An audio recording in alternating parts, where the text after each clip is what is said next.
Israel está comenzando a tener problemas y ha habido ataques y alguna incursión por tierra también de algunos terroristas, en este caso de otro grupo también que se llama Hezbollah, que está tremendamente armado, financiado por Irán y que lleva muchos años en el norte de Israel presumiendo de tener miles. Ellos hablaban de 150.000 misiles, bueno, no sé si será verdad o no, pero lo que está bien claro que este ejército de Hezbollah en el norte es un ejército muy bien preparado, con muchas armas, y no es la primera vez que se enfrentan a Israel. Hay temor, hay mucha incertidumbre acerca de lo que va a pasar. Mi hermana querida Susana, desde Galilea, me llamaba esta mañana y hablábamos un buen rato y me comentaba cómo está la situación. Ya digo, hay mucha incertidumbre, mucho temor. 300.000 personas que forman parte de la, digamos, de la reserva, personas que han estado en el ejército, pero que han vuelto a ser llamados para apoyar a los que están allí combatiendo, han sido llamados.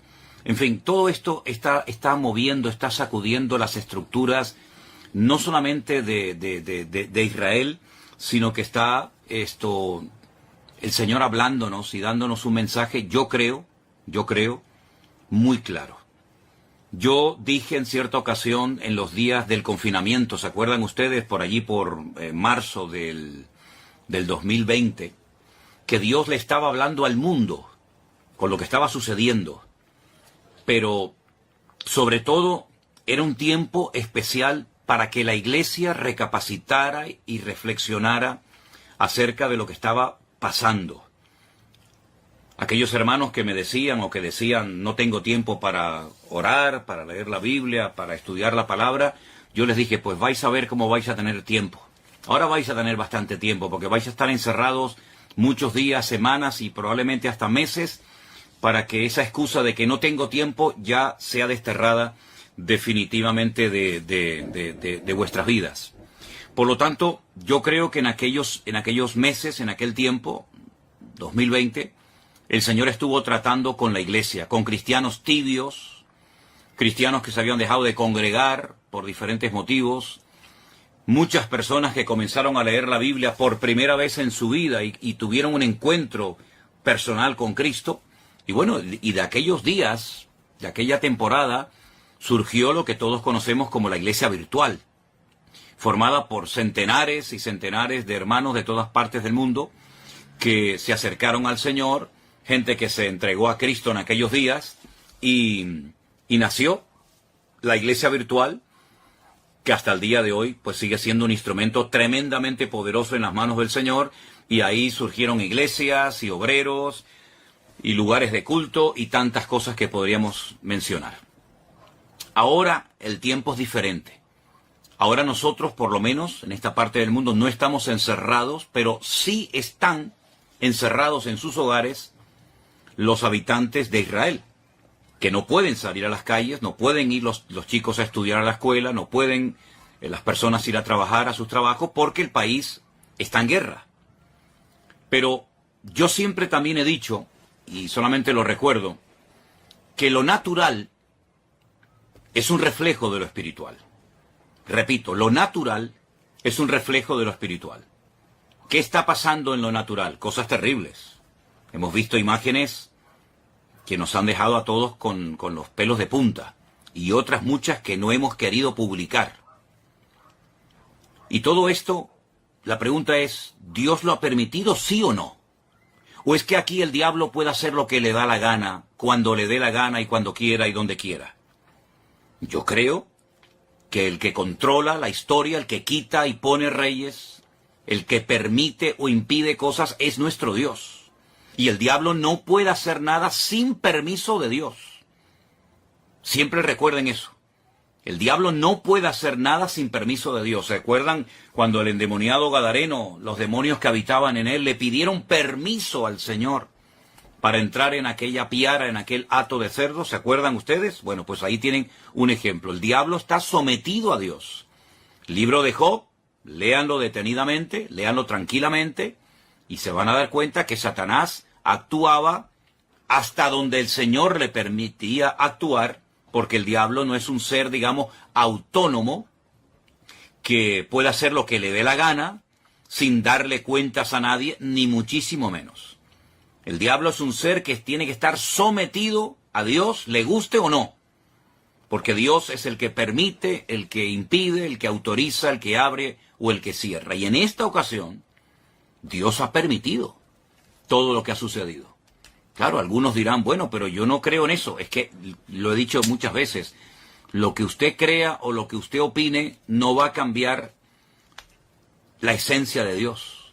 Y Dios tiene todo el permiso y toda la autoridad para hacer lo que quiera y cuando quiera, cuantas veces le dé la gana, porque para eso es Dios. Y no está sujeto a leyes humanas ni a ningún tipo de limitaciones. Él es Dios soberano, Rey de toda la tierra es de Dios y su plenitud, y por lo tanto, cuando Él permite algo es porque es necesario que eso que sucede haya sucedido de esa manera. Cuando el hombre peca contra Dios, cuando el hombre pisotea la sangre de Cristo, cuando el hombre se mete contra el Evangelio, las consecuencias a corto y a largo plazo son terribles, terribles. Yo estaba ahora mismo hablando con unos hermanos de Jerusalén, donde me acaban de decir hace un instante que hace unos días, hace muy poco tiempo, en la ciudad de Haifa, allí en Israel, pues fueron a evangelizar, a hablar de Cristo. Miren qué delito, ¿no? Tan grande, ¿no? Todo el mundo puede manifestarse, pero parece ser que en Israel, hoy por hoy, a los misioneros, a los hermanos que salen a las calles, en un país, dicen, 100% democrático, pues parece ser que unos tienen más derechos que otros. Y esa es la cruda realidad. Yo he visto cómo a personas en Jerusalén se les ha escupido, se han quemado nuevos testamentos, se les ha perseguido, se les ha criticado, se los ha expulsado de zonas porque son cristianos, son enemigos, ¿verdad? Y hay que expulsarlos. Pero luego, sin embargo, se hacen otras manifestaciones, otros colectivos totalmente antibíblicos, incluso algunos que hasta odian y oran en contra del Estado de Israel, se les permite salir con sus banderas, con sus pancartas y hacer todo tipo de manifestaciones en público, pero a los cristianos no. A los cristianos no se les permite evangelizar. Y si no, inténtelo, si no me cree, haga usted la prueba, coja mañana tratados, folletos, Biblias, Nuevo Testamento, váyase por ejemplo a Jerusalén y póngase donde usted quiera. A ver si usted tiene la libertad de repartir libremente. Ni se le ocurra, porque la van a expulsar y le van a impedir y la policía se le va a tirar encima. Entonces, ¿de qué estamos hablando? ¿Del pueblo de Dios? Mire, está pasando en Israel hace muchos años, no ahora, hace muchos años está pasando lo mismo que pasó en la época de la iglesia primitiva. Que a los líderes religiosos no les gustaba que a los apóstoles predicaran de Cristo en las calles. Los encarcelaron, los torturaron. ¿Dónde mataron a Esteban? Yo pregunto, ¿dónde mataron a Esteban? ¿Y quién mató a Esteban? A Esteban no lo mataron gentiles. ¿Qué le hicieron a Esteban? ¿Quién estaba presente en la ejecución de Esteban? ¿No estaba por ahí un jovencito, un tal Saulo de Tarso? ¿Saulo de Tarso de dónde era? ¿De Japón? ¿De Babilonia? ¿De España? ¿De dónde era Saulo de Tarso? ¿De dónde eran los que apedrearon a Pablo? ¿Quiénes eran los que le impedían a los apóstoles predicar el evangelio libremente en la ciudad de Jerusalén? ¿Quiénes eran? Ustedes saben la respuesta, está en el libro de los Hechos, solamente es cuestión de leer la Biblia. Entonces es exactamente lo mismo, pero ya no estamos en el siglo I, estamos ahora ya en el año 2023. Y todavía en Israel está prohibido evangelizar. Ustedes sabían que en Jerusalén hay una universidad de los mormones. Una universidad, unas propiedades, unas instalaciones tremendas que tuvieron que costar muchos miles, tal vez millones de dólares, no lo sé. Bueno, se les permitió hacer eso en Jerusalén con la condición de que no evangelizaran. Porque ustedes saben perfectamente que los mormones salen por ahí a repartir sus folletos, a evangelizar. Bueno, no lo pueden hacer, no lo pueden hacer.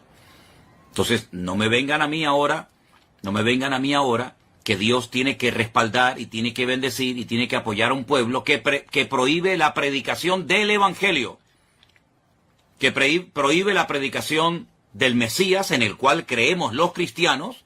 Nadie está obligado a creer en el Mesías de los cristianos, nadie está obligado, pero se supone que en un país libre, en un país democrático, uno puede hablar de lo que quiera, se supone. Como también en la democracia en España se supone que se pueden decir y hacer ciertas cosas, pero a la hora de la verdad no es verdad, ¿verdad? Entonces, mis queridos hermanos, eso por una parte. Por otra parte, ¿en quién se está poniendo mayoritariamente? No digo en toda la población, pero ¿en quién se está poniendo fundamentalmente la confianza en este momento, en medio de este conflicto por parte de muchos habitantes de Israel? En un señor norteamericano que apoya a ciertos y determinados colectivos que todos sabemos cuáles son y qué es lo que pretenden, colectivos que precisamente interrumpieron una reunión de oración a judíos ortodoxos en Jerusalén, y esa reunión que se iba a celebrar en Jerusalén con el día y las festividades de Yom Kippur, etcétera, no fueron interrumpidas por extranjeros ni por cristianos. Fueron interrumpidas por judíos, habitantes de Israel, que se levantaron contra sus compatriotas a prohibirles que oraran, que leyeran la Torá, que hicieran teshuvá, y los que me están oyendo y son de allí sabéis a lo que me refiero, se les prohibió y se les expulsó. Donde se han hecho manifestaciones totalmente antibíblicas y ante los principios morales y espirituales de la colectividad religiosa de Jerusalén. ¿Dónde se han hecho esos desfiles? ¿No han sido en la ciudad santa de Jerusalén? Entonces, hermanos, cuando estas cosas ocurren, no ocurren por casualidad. Las cosas no ocurren porque al diablo se le ocurrió zarandear ahora a este país y no. Vamos a ver, las cosas ocurren con un propósito. Y ni una hoja de un árbol se mueve si no es con permiso de nuestro Dios. ¿Sí o no? ¿Cuántas veces lo hemos dicho? Que no se produce, no ocurre nada sin permiso de Dios. Y Dios ha permitido en este momento que se hiciera el ridículo y que la gente todavía, tanto en Israel como fuera de Israel, se estén preguntando, ¿pero qué ha pasado? ¿Qué ha pasado con el servicio de inteligencia tan poderoso que tiene Israel? ¿Qué ha pasado con los soldados? ¿Qué ha pasado? ¿Se han quedado dormidos? ¿Cómo es posible que más de 1000 terroristas se hayan infiltrado en territorio israelí y hayan hecho una masacre terrible que, aunque algunos políticos, incluida la vicepresidenta de nuestro país, de España, no ha querido condenar, y otros tantos políticos en su hipocresía y en su populismo, ¿verdad? Pues esto ha sido algo terrible. Esto me recordaba a mí a los tiempos bíblicos, cuando se peleaba contra filisteos y amorreos y aquellas matanzas y aquellas cosas terribles que nos cuenta la historia. Pues lo hemos visto hace unos días en televisión, como centenares de personas corrían despavoridas como conejos asustados por el desierto del sur de Israel y eran como presas de caza disparándoles a discreción, a diestra y a siniestra, y hemos visto cosas que ni siquiera quiero mencionar. Hermanos queridos, ¿es que acaso Dios se ha dormido? ¿Es que acaso Dios se ha olvidado de su pueblo? ¿Es que acaso Dios ya no recuerda sus promesas y sus pactos? Claro que los recuerda. El problema no es que Dios se ha olvidado de su pueblo. El problema es que su pueblo se ha olvidado de su Dios. Esa es la realidad. Ahora bien, para los cristianos que dicen, bueno, este es un tiempo de prueba para Israel, que son el pueblo de Dios, yo quiero hacer un pequeño alto en el camino y preguntarles a todos ustedes, y veo que hay muchísima gente conectada, no sé exactamente de dónde, pero bueno, eso es ahora mismo lo menos importante. Yo les hago una pregunta. ¿Conocen ustedes ese versículo del Nuevo Testamento? No del Antiguo Testamento, del Nuevo Testamento que leen millones de cristianos todos los días, pastores, evangelistas, maestros, etc. Ese versículo que dice, Vosotros sois real sacerdocio, pueblo santo, adquirido por Dios. ¿Se acuerdan ese versículo? ¿Saben, verdad? ¿Dónde está? Y todo, ¿verdad? Vosotros que no erais pueblo, ahora sois pueblo de Dios, real sacerdocio, nación santa, pueblo adquirido por Dios para que anunciéis las virtudes de aquel que os llamó de las tinieblas a su luz admirable. Entonces, mi pregunta es, ¿somos los cristianos pueblo de Dios? ¿Sí o no? Respóndame ustedes, que yo estoy viendo ahí cómo están escribiendo muchas personas. ¿Somos los cristianos, vuelvo a preguntar, ¿somos los cristianos pueblo de Dios o no somos pueblo de Dios? ¿O el único pueblo de Dios que existe sobre la faz de la tierra se llama Israel? Y nosotros, entonces, si no somos pueblo de Dios, ¿qué somos entonces, hermanos? ¿Qué somos entonces? Si no somos pueblo de Dios, somos otro pueblo diferente. Dios tiene entonces dos pueblos, uno judío y uno gentil. O Dios tiene un solo pueblo, y a ese único pueblo pertenecen judíos, españoles, japoneses, americanos, latinos. Dios tiene un solo pueblo. Entonces, si somos el pueblo de Dios, y yo creo que en eso, no lo sé, estaremos la inmensa mayoría de creyentes de acuerdo. Si somos el pueblo de Dios, y veo que muchos están contestando, sí, pastor, sí, somos el pueblo, muy bien, pues entonces a todos los que están diciendo que sí somos el pueblo de Dios, y a los que no lo están contestando, pero saben que somos el pueblo de Dios, yo les quiero leer estos versículos. Y dicen así: si se humillare mi pueblo. Usted ha dicho que somos pueblo de Dios, lo acaban de escribir muchos de ustedes. Sí, amado pastor, somos el pueblo de Dios. Gracias, hermano. Si se humillare mi pueblo, sobre el cual es invocado mi nombre, y oraren, y buscaren mi rostro, y se convirtieren de sus malos caminos, entonces yo oiré desde los cielos y perdonaré sus pecados, y sanaré su tierra. Vuelvo a hacer la pregunta de antes. ¿Somos los cristianos hijos de Dios y pueblo de Dios, sí o no? Sí, ¿verdad? Pues entonces, ¿qué estamos esperando para, como pueblo de Dios, humillarnos, invocar su nombre, orar, buscar su rostro, convertirnos de nuestros malos caminos, dejarlos a un lado? ¿Qué estamos esperando, hermanos queridos? Sí, ya veo que saben el versículo dónde está y todo. Segunda de Crónicas 7:14, efectivamente, ese es, mi hermana Mónica. Segunda de Crónicas 7:14. Pues si somos el pueblo de Dios, seamos coherentes con lo que decimos. Porque es una incongruencia decir somos pueblo de Dios para lo que nos interesa. Y ahora que está viniendo la hora de prueba a todas las naciones de la tierra, decir no, eso ahora es para los judíos. Entonces, ¿en qué quedamos? ¿Somos o no somos el pueblo de Dios? No seamos hipócritas, no seamos fariseos, no seamos pueblo de Dios para las promesas y para los privilegios y para las bendiciones, y después resulta que no somos pueblo de Dios cuando viene la ira de Dios, cuando viene la justicia de Dios, etcétera, etcétera, etcétera. Hay un mensaje muy bonito que el Señor le da a una de las iglesias que son mencionadas en el libro del Apocalipsis.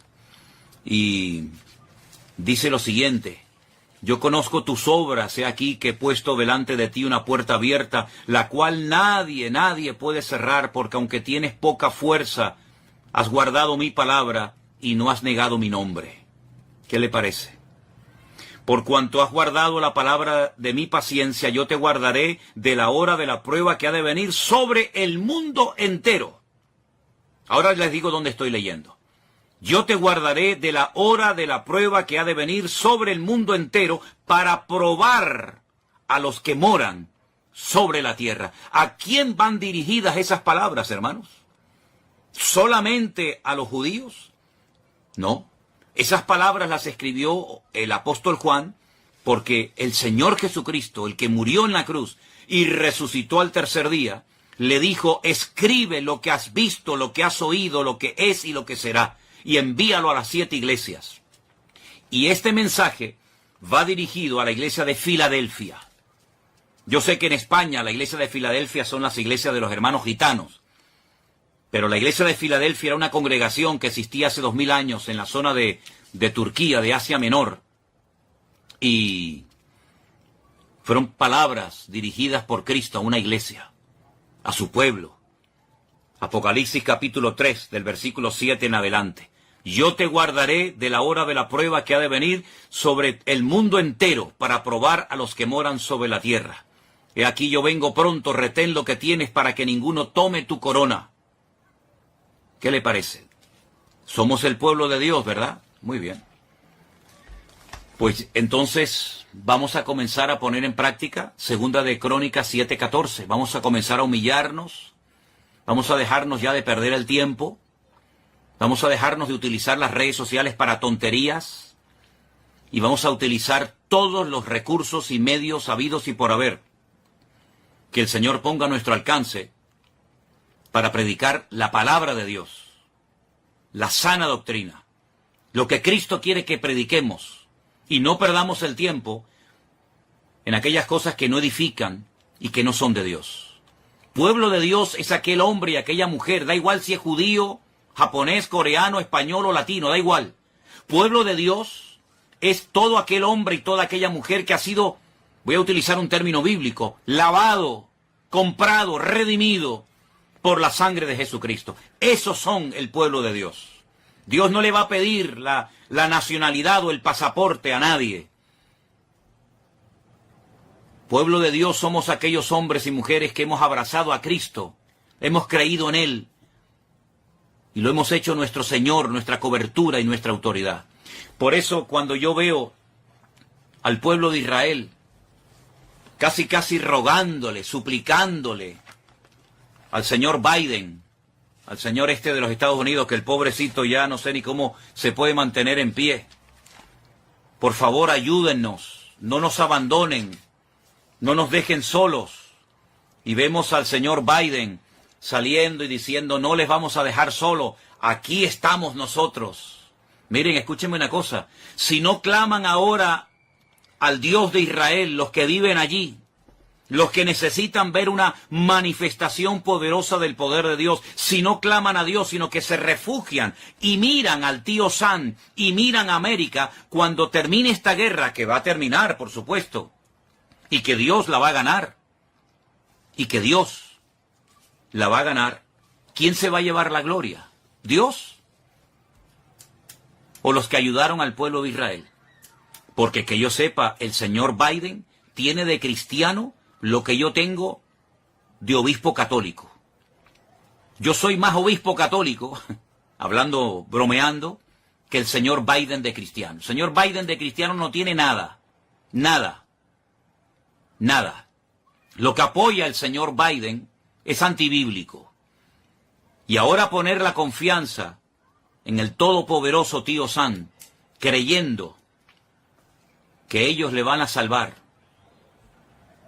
Qué error histórico tan grande está volviendo a cometer, y con todo el dolor de mi alma tengo que decir, qué dolor tan grande me produce que el pueblo de Israel, el pueblo de la Biblia, el pueblo de las promesas, el pueblo de los apóstoles, el pueblo del Mesías verdadero, el pueblo de los profetas, tenga que mirar al hombre, cuando la palabra de Dios dice, maldito el hombre que confía en el hombre. Más bienaventurado el hombre que confía, o el pueblo que confía en el Señor Dios Todopoderoso. Miren, yo les voy a pedir a los que quieran un favor. Yo voy a pedirles que ustedes lean detenidamente el capítulo 14, el capítulo 15 y el capítulo 16 de Segunda de Crónicas. Repito, capítulo 14, capítulo 15 y capítulo 16 de Segunda de Crónicas. Lean detenidamente el reinado del rey Asa, hijo de Abías. Lean detenidamente, y parece que estamos leyendo el periódico de hoy. Yo voy a hablar, Dios mediante, el domingo, en el culto que vamos a retransmitir por la tarde desde nuestra iglesia aquí en Santa Cruz de Tenerife. Voy a hablar de estos capítulos y de este personaje, porque se vuelve otra vez a repetir la historia. Mira, cuando un creyente pastor, profeta, evangelista, me da igual, porque usted sabe que hoy en día hay algunos en el ministerio que si no dicen lo que son, el doctor, el apóstol, como que se sienten mal, porque su identidad no se la da Cristo, su identidad se la da el cargo, su identidad se la da lo que hacen. Soy el presidente de la denominación tal, soy el director. Bueno, ustedes saben que siempre hay este tipo de personas. Mire, si esas personas con cargos, con autoridad, confían más en el poder de su denominación, o tienen más confianza en su economía, en su patrimonio, que en Dios, están totalmente perdidos. Están totalmente ciegos. Y mucha parte del pueblo de Dios, y ya les he dicho quién es el pueblo de Dios, y si no, dele para atrás cuando termine esta intervención que estoy haciendo en esta tarde, cuando usted se pregunta en quién estoy poniendo mi confianza, pues ¿en quién? Es quién estamos poniendo nuestra confianza. ¿En Dios? ¿En su palabra? ¿En sus promesas? ¿En los hombres? Mire, solamente le voy a leer un versículo de 2 de Crónicas 14:11. Escúchelo bien. Oh Señor, para ti no hay diferencia. No hay diferencia alguna en dar ayuda al poderoso o al que no tiene fuerzas. Ayúdanos, oh Señor Dios nuestro, porque en ti nos apoyamos y en tu nombre venimos contra este ejército. Oh eterno Dios, tú eres nuestro Dios, que no prevalezca contra ti el hombre. 2 de Crónicas, capítulo 14, verso 11. Ay, Señor, bendito sea tu nombre, si ahora mismo el representante de Israel, sus ministros, etcétera, sus líderes políticos y religiosos, hicieran en público en los canales de televisión, que pueden hacerlo sin ningún problema. Ahora mismo llaman a los distintos canales de televisión, mensaje nacional, proclamación de ayuno y de oración. Y voy a hacer la oración bíblica que hizo el rey Asa en un momento de su vida, antes de que se torciera. Oh Señor, para ti no hay diferencia alguna en dar ayuda al poderoso o al que no tiene fuerza. Ayúdanos, Señor Dios nuestro, porque en ti nos apoyamos. Hoy no puede decir eso Israel. Hoy no lo puede decir. No se están apoyando en el Dios de Israel. Se están apoyando en otras cosas, en otras personas. Maldito el hombre que confía en el hombre. Bueno, pues, si hicieran esta oración desde lo más profundo de su corazón, el problema ya está resuelto. Ya estaría resuelto en 5 minutos. Se acabó. Olvídense de Hezbollah, olvídense de los misiles, olvídense de los cohetes, olvídense de Hamás. Todo estaría solucionado en 5 minutos. Si el pueblo de Dios se humillara e hiciera, por ejemplo, esta oración, y que añadiera lo que quisiera, pero que por lo menos hiciera desde lo más profundo del corazón, en un genuino arrepentimiento, hiciera esta oración, el problema en este momento, allí en Oriente Medio, en Israel, ya estaría solucionado. Las 300.000 personas, muchos hermanos nuestros que están ahora mismo allí, con su fusil, dejando atrás a sus familias, a sus hijos, si se hiciera esta oración a nivel nacional, así como cuando se para el país, cuando hay ciertas y determinadas festividades, y los que viven allí lo saben, y se bajan de los carros, se bajan de los coches y agachan la cabeza en señal de respeto y de reverencia. Si ahora mismo se parara Israel delante de Dios, hiciera esta oración, los de Hamás saldrían corriendo y nunca más volverían a atormentar a Israel, nunca más. Los 100 y pico, y lo digo con mucho dolor, personas que están en este momento secuestradas, volverían caminando por su propio pie a la tierra santa de Israel. Y todo el mundo lo vería. Y las televisiones estarían allí en la franja de Gaza filmando cómo viene uno y el otro, y el padre y la mamá y el niño y las familias juntas vendrían caminando, cantando.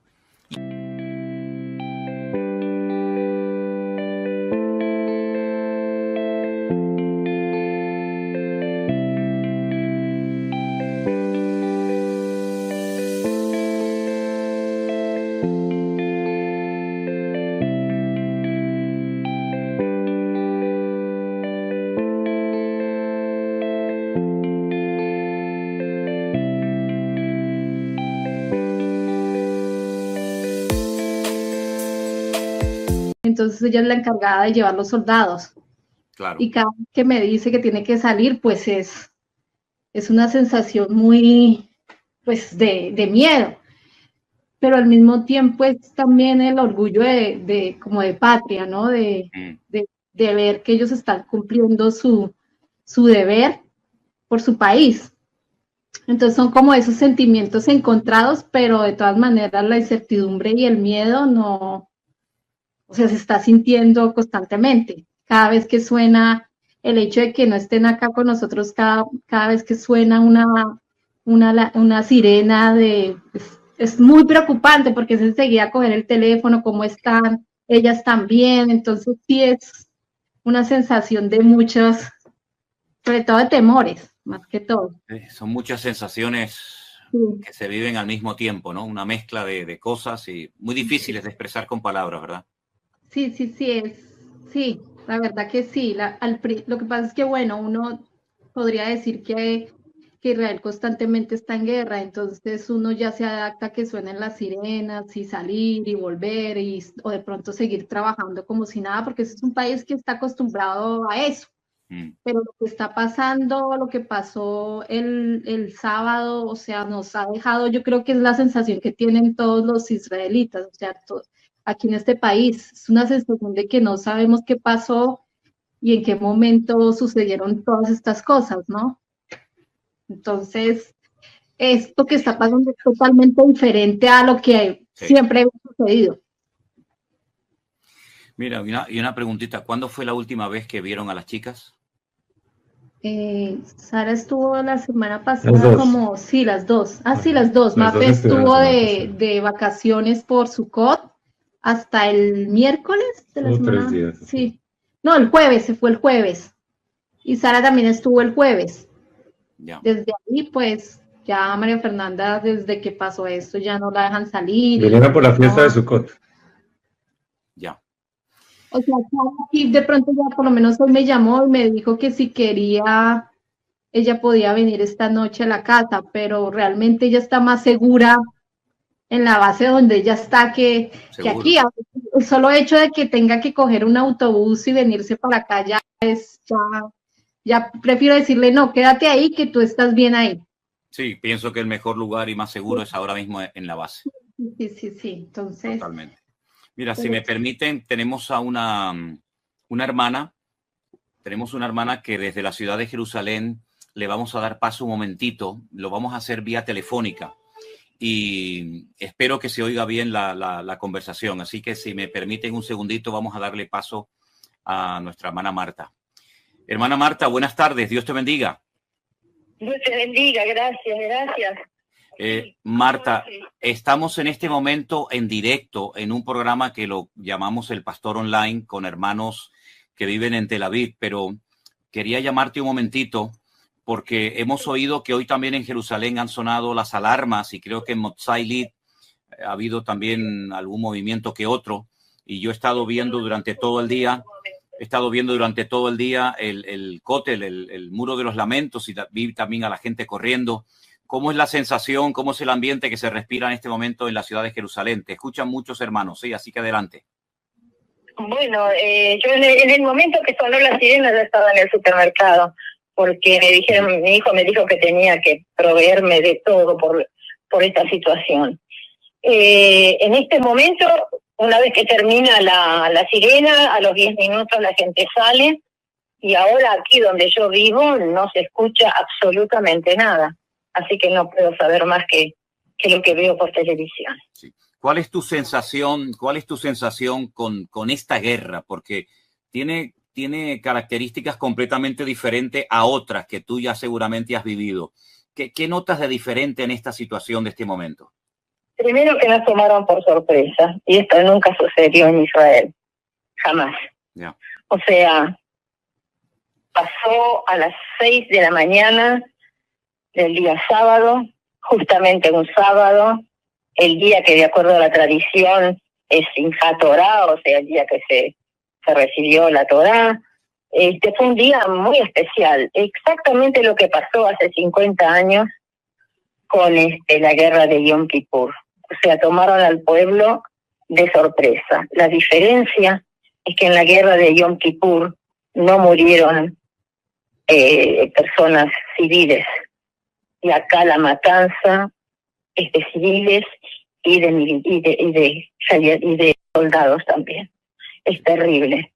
Es terrible por la cantidad de muertos, la cantidad de heridos, la cantidad de gente que son rehenes, que eso lo van a usar como moneda de cambio, por supuesto.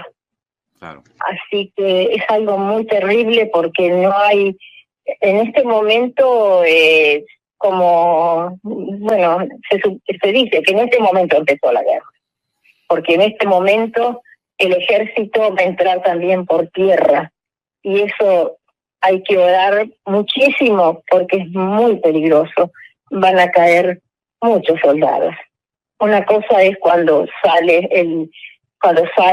la aviación, que ellos se defienden desde arriba, desde el cielo, pero cuando los soldados entran es otra situación. Es muy terrible, es muy, muy, muy terrible. Me imagino que, bueno, tú como creyente, las iglesias, las congregaciones están todas cerradas, está todo el mundo orando por esta situación terrible que se está viviendo en el país. Y tu sensación es que, ¿cómo va a terminar todo esto? ¿Cuál es tu sensación como creyente en el Señor? Bueno, si yo miro la historia en la Biblia, siempre Israel levantó su cabeza, siempre, porque el Señor le levantó la cabeza a Israel. Israel no va a caer, por más ya desde la salida de Egipto hasta ahora, es simplemente una continuación de intentos de hacer desaparecer al pueblo de Israel. Pero eso no va a suceder. O sea, el precio es altísimo, altísimo, pero Israel no va a caer. Ahora, si hasta ahora yo vi que en todos los países estaban a favor de Israel y en la Torre Eiffel prendieron las luces con los colores de Israel y lo hicieron en Italia y lo hicieron en España y en Argentina y todo eso, pero ahora que el ejército entró a Gaza, la situación va a ser distinta. Van a volver a decir todo lo que dicen constantemente, que nosotros somos más poderosos y que nosotros matamos en forma indiscriminada. Yo estoy esperando escuchar las noticias, eso es todo. Estoy esperando escuchar estas noticias, lamentablemente. Ya. Marta, yo te agradezco muchísimo que nos hayas dado un poquito de tu tiempo. Y bueno, sabemos que estás desde la ciudad de Jerusalén, te mandamos de verdad muchos saludos. Hay muchísimos hermanos que están orando. Puedo hablar de miles, sé de miles de hermanos que están orando. Muchísimo ánimo, me imagino que no es agradable toda esta situación, pero quiero que sepa que no están solos, estamos con ustedes, ¿sí, hermana? Muchísimas gracias, que Dios los bendiga a todos, cada uno de ustedes. Muchas gracias por las oraciones. Un beso, Marta, bendiciones. Chao, chao. Chao, chao. Bueno, ahí teníamos unas pequeñas palabras que nos decía nuestra hermana Marta desde Jerusalén, una hermana que lógicamente pues también está viviendo toda esta realidad, todas estas cosas tremendas, ¿no? Que tomó por sorpresa a mucho pueblo, a mucha gente del país. Pero, Adolfo, a mí me gustaría que ahora ya recurriéramos a la palabra de Dios, a la Biblia, porque yo justamente estaba leyendo hoy, como te dije, el capítulo 36 del profeta Ezequiel, y hay unas palabras que dicen lo siguiente. Estamos en el capítulo 36 de Ezequiel, el verso 22. Dice: yo no lo hago por vosotros, oh casa de Israel, sino por causa de mi santo nombre, el cual profanasteis vosotros entre las naciones a donde habéis llegado. Después, a continuación, desde el versículo 23 en adelante, se dice lo que Dios iba a hacer. Por ejemplo, yo os tomaré de las naciones, os recogeré de todas las tierras, os traeré a vuestro país, esparciré sobre vosotros agua limpia, os daré un corazón nuevo, pondré mi espíritu dentro de vosotros, habitaréis en la tierra de vuestros padres, etcétera, etcétera. Y nuevamente vuelve el Señor a recordar en el verso 32 lo siguiente. Dice el Eterno, el Señor: no lo hago por vosotros, sabedlo bien, avergonzaos y cubríos de confusión por vuestras iniquidades, oh casa de Israel. Ok, si digamos que en 1948 Israel se constituyó nuevamente como el Estado moderno de Israel y esta promesa, digamos que se cumplió, ¿verdad? Porque volvieron de muchas naciones, se formaron como nación, ya están en su tierra desde hace ya creo que 70 años. ¿Qué pasa ahora con la situación espiritual de Israel? Porque debería ser, digo yo, el pueblo más agradecido y más cerca de Dios que ningún otro pueblo sobre la faz de la tierra. No solo por lo que Dios hizo en el pasado por ello, lo de Egipto, el retorno del cautiverio, los milagros, sino por este milagro tan espectacular de levantarse, ¿no? De constituirse como pueblo de Dios, de vencer un montón de veces a los enemigos, de duplicar su tierra. Pero en este momento parece como que la situación ha cambiado. ¿Qué lectura bíblica, espiritual tú haces de esta situación actual del pueblo de Israel? Adolfo, por favor. La lectura que yo hago es la siguiente. Yo puedo guiarme por las noticias, puedo guiarme como se guía pues la mayoría de gente que vive fuera de Israel y ver que en este pueblo se están realizando unas protestas y que se está practicando unas por el gobierno y que estamos de acuerdo y que la democracia y en fin, eso también ha sido manifiesto en las naciones. Pero cuando empezaron, por ejemplo, yo no sé si ustedes lo sepan, la mayoría lo sepan, lo deben saber, Tel Aviv es la capital mundial del orgullo gay. Uh-huh. Una semana o 15 días antes de que se celebre, esto lo estamos celebrando desde hace muchos años, es un martirio para mí, para mí y para muchas personas es un martirio saber vivir por una de las avenidas que son más concurridas aquí, que es Allenby, y es el desfile de banderas homosexuales. Es decir, en cada poste de luz hay una bandera. Entonces ustedes se pueden imaginar andar uno en el bus y ver solo ondeando banderas de esos. Yo cuando voy en el bus,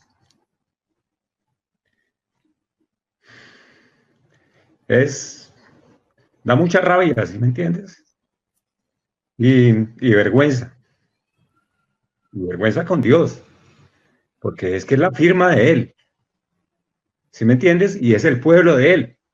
Entonces, cuando empezaron a pasar esas cosas, yo decía, esto no está bien, es decir, no podemos permitir que esto pase. Pero entonces empezaba yo a cuestionarme y decir, pues en la pequeña congregación que nosotros tenemos y tenemos muchos amigos cristianos, y yo les decía, esto no está bien, es decir, por lo menos oremos o hagamos alguna cosa. Ok.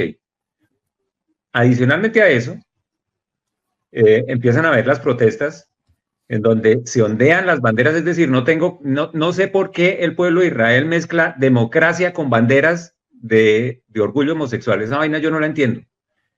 Pero en todas las protestas ustedes pueden ver que se ondean esas banderas como queriendo ofender, ¿sí me entiendes? Se hace con ese propósito. Adicionalmente a eso, en este gobierno está dividido en dos. La parte que está gobernando, que es la de Benjamín Netanyahu, se adicionó a la Torá, es decir, todo lo que es el partido de la Torá, y resulta que así nos guste a nosotros o no nos guste, este país fue constituido como el Estado judío de Israel. Entonces se supone que en el Estado judío de Israel, pues se practica el judaísmo, ¿sí me entiendes? Claro. Entonces, cuando se decretó que este iba a ser un país para judíos, se iban a permitir pues las cosas judías. El último Yom Kippur, que fue hace 8 días. El pueblo judío lo que hizo fue, en una sinagoga que se establece en un punto céntrico de Tel Aviv, que es el Kikar Dizengoff, se prohibió la oración y la gente se fue en contra, es decir, lo sacaron casi que a patadas a los rabinos, lo sacaron a los empujones y les decían, nosotros no queremos esto aquí. Es decir, no los que piden respeto no respetaron a gente que quería orar en ese día tan emblemático en Israel, ¿no? Obviamente en las sinagogas, como todos lo saben, está separado el lugar de los hombres y el lugar de las mujeres. En toda sinagoga en el planeta es así. Ajá. Y ese fue el argumento que ellos dijeron, ustedes no pueden separar aquí porque en el caso de que quiera entrar un homosexual al lado, entonces ¿qué vamos a hacer? Obviamente les saltaron los rabinos y les dijeron, no, aquí no entran homosexuales porque esto es judío, esto es judaísmo. Y se lo vinieron encima y les dijeron que eso era discriminatorio, que, eso no, que ellos no querían, es decir, que el pueblo de Israel no quería eso. Eso fue un acto antisemita en cualquier lugar del planeta se hubiera catalogado así. Pero en el día de Yom Kippur, en el día del arrepentimiento, el día más sagrado del pueblo de Israel, que hagan eso el mismo pueblo de Israel, es decir, que lo hagan hecho los chinos, que lo hayan hecho los musulmanes o que lo haya hecho cualquier otro pueblo, allí venga, pero hacerlo el mismo pueblo de Israel. Y los que están haciendo las protestas es el mismo pueblo de Israel. Y no conformes con eso, nosotros decimos, sí, el sábado fue un día complicado, muy complicado. Pero lo que parece que casi nadie en las redes pasa es que ese día, en la frontera, por donde entraron las personas, se estaba realizando una fiesta. Es una fiesta que da tristeza. ¿Tú la publicaste ayer? Estamos hablando de una fiesta en donde habían 2.000 personas saltando. Es decir, yo fui joven también y tuve mis arrebatos. Vete a una fiesta y haz lo que quieras en la fiesta. Vete para la playa y haz con tu cabeza lo que quieras. Pero ¿por qué el día de Simchat Torah,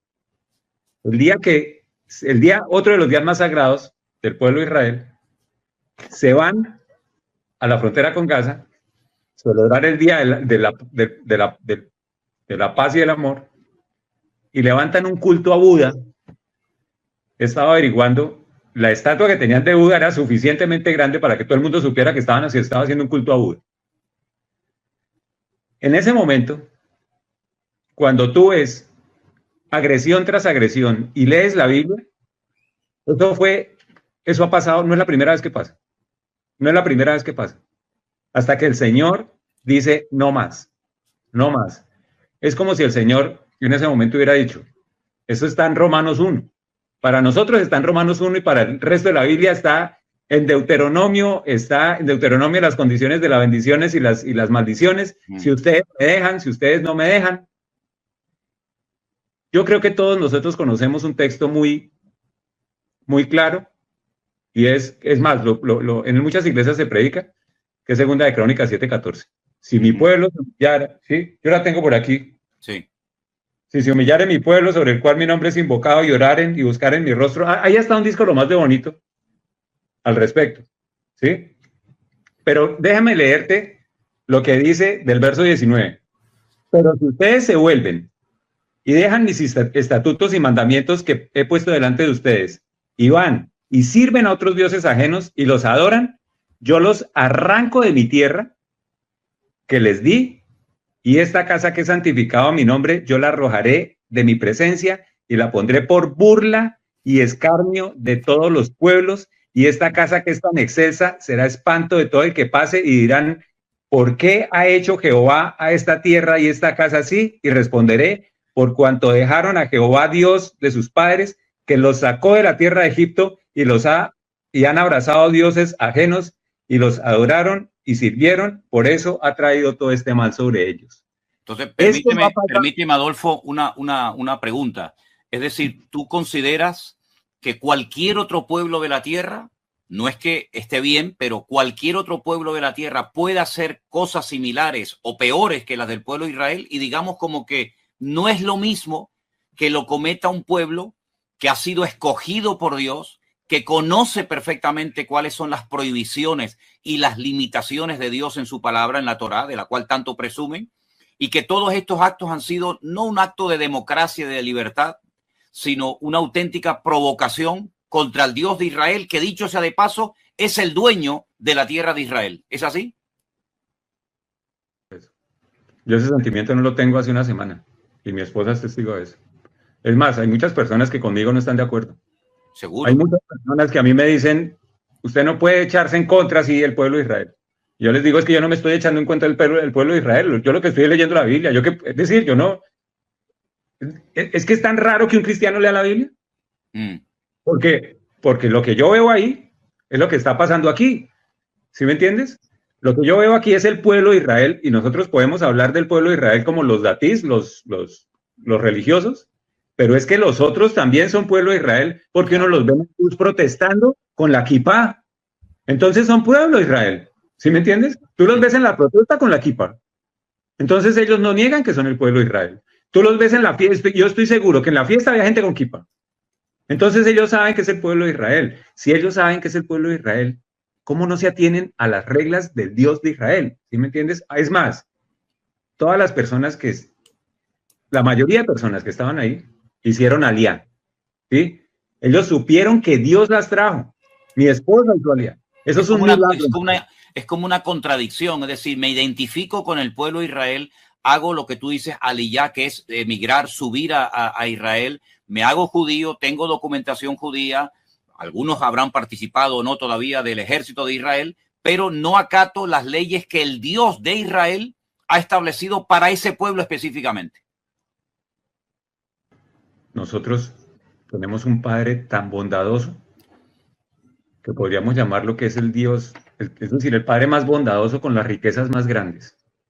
Y volvemos otra vez, el pueblo de Israel, a reclamar las riquezas sin pensar en una cosa, que esto no se trata, Manuel, hazme un favor. Yo tengo una Biblia ahí en el cuarto donde duermo. Déjame, yo te voy a mostrar algo. Tú sabes hebreo. Ajá. ¿Qué dice ahí? Sí, Sefer Haberit, o Haberitot, el libro de los pactos. Sefer Habretot. Haberitot. El libro es de pactos. Exacto.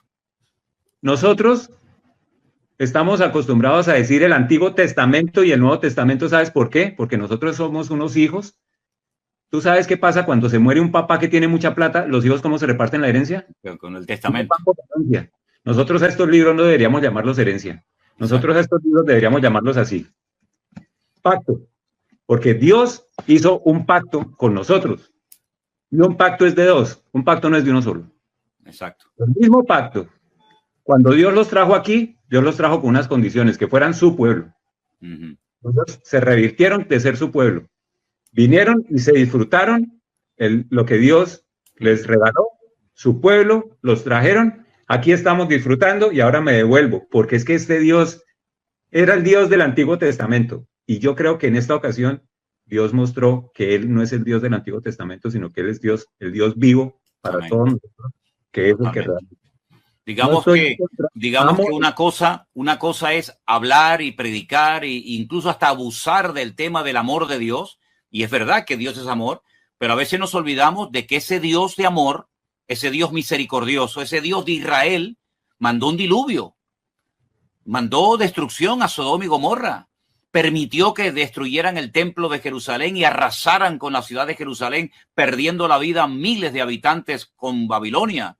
Lo hizo también, lo permitió también en la época del Imperio Romano. Es decir, que parece como que Dios tiene que aguantar todo y nos olvidamos lo que dije antes, que Dios es el dueño de esa tierra y Él es el que pone las condiciones, y cuando el pueblo abusa de la generosidad, de la misericordia, de la gracia de Dios, tiene tarde o temprano que asumir las consecuencias. Entonces, esto es mucho más que un fallo de la inteligencia. Esto es mucho más que un despiste, digamos, de los soldados, entre comillas. Esto es una consecuencia, como tú estás tratando de enseñar, del pecado, del desorden y del abuso de la misericordia de Dios. Y lo que lo respalda es que en este momento ustedes pueden mirar las noticias y para todos, para nosotros, para Paula, para mí, nosotros, no sabemos qué pasó. Nadie sabe qué pasó. Nadie sabe. En este momento, en un día, yo les puedo decir a ustedes algo. Dios estableció este país en un día. Y el único que podía hacerles la vergüenza que es en este momento el pueblo de Israel en un día, era Dios. En este momento la vergüenza delante de todo el planeta es el ejército de Israel. Porque en este momento hay fotos de 300, bueno, digamos que han entrado 300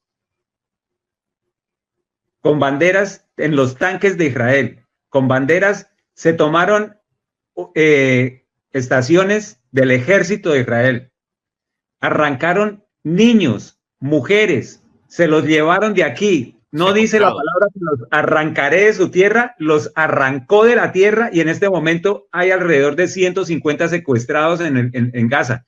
Que ya, Manuel, esos secuestrados, está muy complicado rescatarlos de ahí. En este momento el pueblo de Israel no sabe ni siquiera qué hacer. Entonces, la vergüenza, y yo lo digo con mucho amor, parece como si estuviera, me da mucha tristeza, porque esto no es de hace, esto que pasó ayer se venía fraguando desde hace más de 2 años. Claro. Del pueblo, no quiero, hasta que el Señor dice, si no quiere, yo lo que, en palabras mías, lo que pasó el sábado fue, ¿ustedes quieren hacer lo que quieran? Sí, listo, yo los dejo hacer lo que quieran. Pero no aquí. No, yo los dejo hacer lo que quieran, pero a sus vecinos de Gaza también los voy a dejar hacer lo que quieran. Claro. ¿Y los dejó? Mira, ¿Sí? y una pregunta, porque esto económicamente también va a tener una repercusión, porque ustedes, por ejemplo, llevan encerrado en casa días, no han podido ir a trabajar, los niños no van a la escuela, las fábricas están cerradas, etcétera. Y el día a día, Paula, para el tema de alimentos, para poder salir a comprar, ¿es posible? ¿Cómo lo arreglan ustedes como ama de casa, Paula? ¿Cómo hacen? ¿Tienen suficiente comida en la casa? ¿Pueden salir? Cuéntanos un poquito. Bueno, pues por ahora nosotros, gracias a Dios, siempre antes del fin de semana hacemos el mercado de la semana. Entonces lo teníamos el mercado de la semana. Aquí en el barrio hay una tienda aquí abajo, entonces lo que hemos necesitado así rápido, bajamos, compramos y volvemos y subimos. Ya. Me imagino que, pues porque no sé, no he salido, realmente yo no he salido. El que ha salido ha sido tú. No sé si los supermercados, me imagino que están abiertos normalmente, pero pues por ahora tenemos lo necesario. Ya cuando empiece pronto a escasear es que vamos a saber cómo está la situación de ir al supermercado, pero creo que los supermercados normalmente están abiertos, se está utilizando mucho el sistema de domicilios. Ajá, sí. Entonces uno sí ve por las calles. Parecido a lo de la época del COVID, ¿no? Sí, estamos en algo así. Sí, entonces sí veo muchas personas que traen domicilios, pero pues por ahora, digamos, mientras no estén sonando las sirenas, pues, creo que todavía pues puede ir uno a las tiendas de los barrios, comprar, pero sí ya nos han llegado mensajes de que por favor tratemos de surtirnos porque probablemente haya cortes de luz, de agua, o sea, nos están advirtiendo que nos preparemos. Ya. Entonces, en todos los años que ustedes llevan en Israel, ¿cuántas, digamos, guerras o situaciones parecidas a esta habéis experimentado? Yo creo que como unas 4. No, parecidas a esta. Parecidas a esta. Esta es única, esta es diferente a todas. Esto es absolutamente diferente. Sí, o sea, es que esto para nosotros comenzó el sábado a las 6:30 de la mañana. Nosotros estamos acostumbrados, esto es bastante particular para las personas que nos están viendo porque nosotros estamos acostumbrados a que suenen las sirenas. Salimos, después esperamos el boom, que es un boom muy fuerte. Entramos y seguimos nuestra vida normal. Claro. Máximo, salimos, suenan 3 boom y entramos. El sábado empezaron a las 6:30 y a las 9 de la mañana no habían parado. Es decir, 2 horas estuvimos afuera a punta de boom y ahí fue que todo el mundo ya empezamos a darnos cuenta que estaba pasando algo que no era normal. Mientras que estaban aquí haciendo boom, ellos estaban entrando por Gaza. Claro. Mientras que estaban distrayendo a todo el país. Es más, ahí es donde se nota que la operación es más grande de lo que se piensa. Y esta guerra se va más grande de lo que se piensa, obviamente, porque ya se están alistando. Mira, no es casual que el gobierno de Estados Unidos, que esa es la otra que yo no entiendo, porque ahí en la palabra donde es el pueblo judío, y ahí dice, si se humilla a mi pueblo, yo lo respaldo. Amén. Pero hoy estamos humillándonos al gobierno de Estados Unidos, que es el mismo que está proclamando que aquí no se tiene que hacer una reforma, que aquí la Torá no puede funcionar. Entonces, delante de quién nos estamos arrollando. Y estos caballeros mandan, para pelear con Gaza, mandan un avión B-12, tú sabes que es un B-52. Sí, el grandote. Y un portaaviones para pelear con Gaza. Eso es muy No tiene, particular. no tiene Entonces, sentido. Sí. eso es una verdadera provocación contra el pueblo de Irán. Y es decir, están pasando cosas muy raras. Es la primera Ahora, vez que pasa tan rápido. la Biblia nos habla en la lista enorme que tenemos de datos sobre los acontecimientos finales, en Apocalipsis, en Daniel, en Tesalonicenses, etcétera. Mateo 24 nos habla de guerras, de rumores de guerras, de pestes, de terremotos, etcétera. Ahora, también la Biblia nos habla de una guerra muy grande, de unas proporciones descomunales, que es la guerra de Gog, de Magog, en el valle de Josafat, valle de Megido, la batalla de Armagedón. Esta batalla que se está librando o se va a librar en los próximos días no tiene nada que ver con esa batalla, ¿no, Adolfo? ¿Dónde entra todo esto con la batalla final de Armagedón? ¿Cómo lo encajamos? Está en Ezequiel capítulo 38. Exacto. ¿Cierto? Profecía de Gog.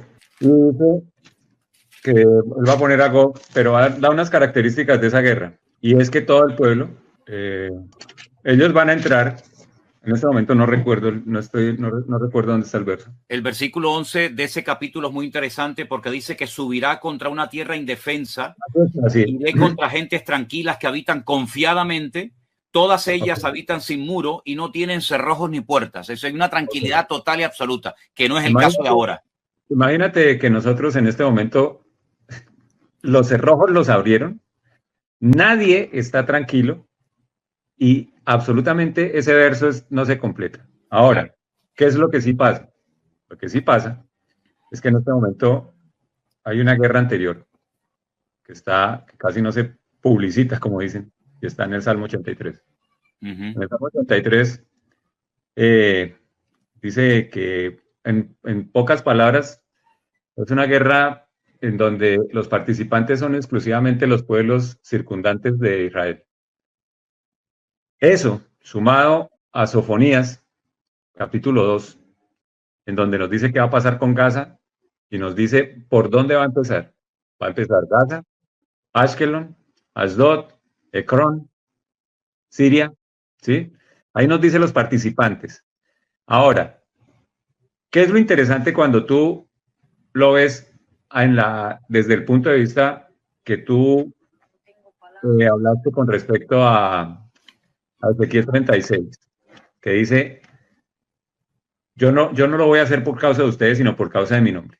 Así es. En este momento, esa guerra que se aproxima, el Señor ya dijo desde siempre que a Israel no lo va a desarraigar nadie, y eso lo va a cumplir él. Ajá. Esta guerra se debe ganar para que nosotros estemos en paz con todas las fronteras que tenemos al lado. O sea que va a ser una batalla contundente, librada por el Dios de Israel, no por el pueblo de Israel. Y eso ya lo ha hecho también. Entonces, lo que nosotros no podemos asegurar es que esa batalla sea la misma que está en Ezequiel 38, claro, porque no cumple con esos requerimientos. Y en ese momento, y para mi entender, el pueblo de Gog y Magog también está un poquito más arriba de Turquía. Entonces, sí, también tiene que entrar Turquía, y también en esa guerra de Gog y Magog tiene que entrar, tienen que hacerse unas alianzas entre Turquía y Arabia. También... Es decir, que aunque esta guerra va a ser larga y dolorosa, ¿verdad? Y mucha gente ya ha perdido la vida y lamentablemente los que quedan, todavía lo peor está por venir. Aún hay cosas peores que vendrán de cara al futuro.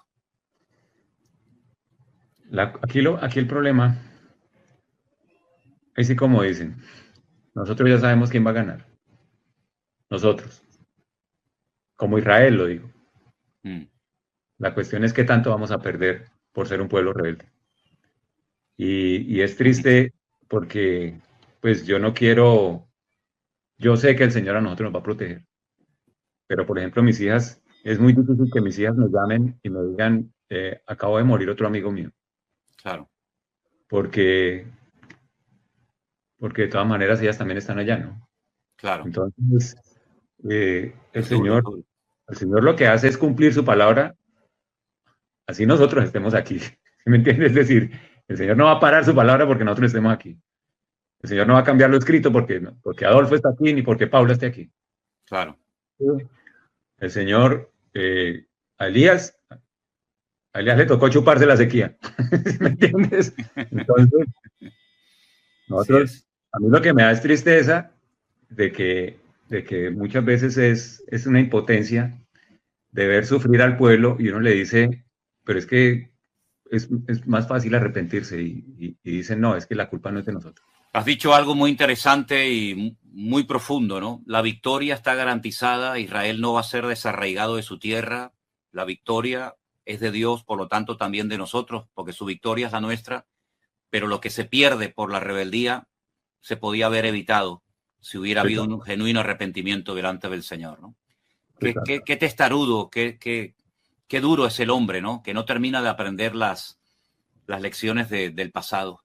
Tengo un mensajito que quiero compartir rápidamente con ustedes. Es de unos hermanos que conocimos este verano aquí en Canarias, una familia que vino del norte de Israel, muy cerquita de la ciudad de Haifa, y nos han mandado este mensajito. Y voy a ponerlo para ver si se escucha bien. Espero que así sea. ¿Ok? Vamos a ver si lo podemos oír. Gracias, José, de verdad, a vos y a toda la familia. No tengo palabras que me hacen sentir y escuchar escucharte cómo emocionas a hablar, de verdad, es de persona a persona, de verdad, me hace tan bien en el corazón escuchar que hay gente de otros países que importa de nosotros, de Israel. Me emocionamos mucho, de verdad, y te agradezco que pensaste a nosotros, vos y toda la familia.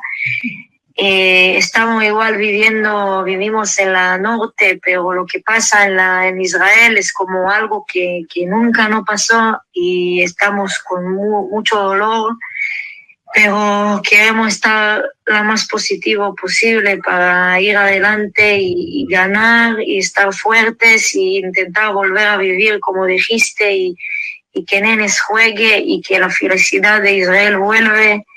Y perdón que tardo en responderte. La verdad que hablamos acá un grupo de gentes que intentamos hacer videos que muestran la verdad a todos los países con muchos idiomas.